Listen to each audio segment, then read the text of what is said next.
Izibuko lase-Thekwini KwaZulu Natal laziwa njengelona lexakekileyo kwilizwekazi Afrika njengoko lamkela inqanawa ezingapha kwama-4,000 ngonyaka.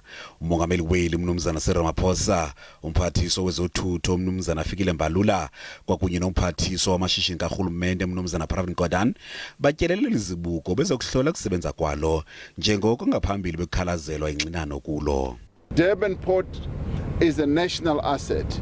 It is the most important port in the economic architecture of our country, and we want Durban Port to function. When Durban Port does not function, it has a negative impact on trade and commerce in the whole nation.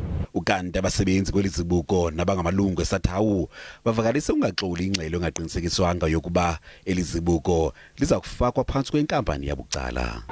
Workers are worried that this port is going to be privatized, and we know history have taught us that when privatization is taking place, it opens for corruption.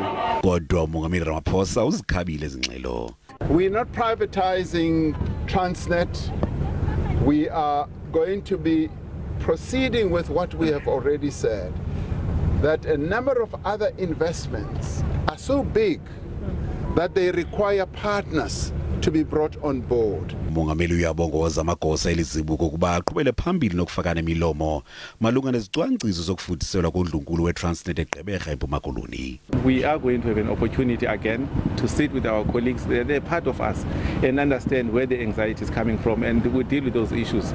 Kusenjalo umongameli Ramaphosa uthi umninzi umgama solugangathiwe ukuthoba izibilili zamashishini abucala kulomba.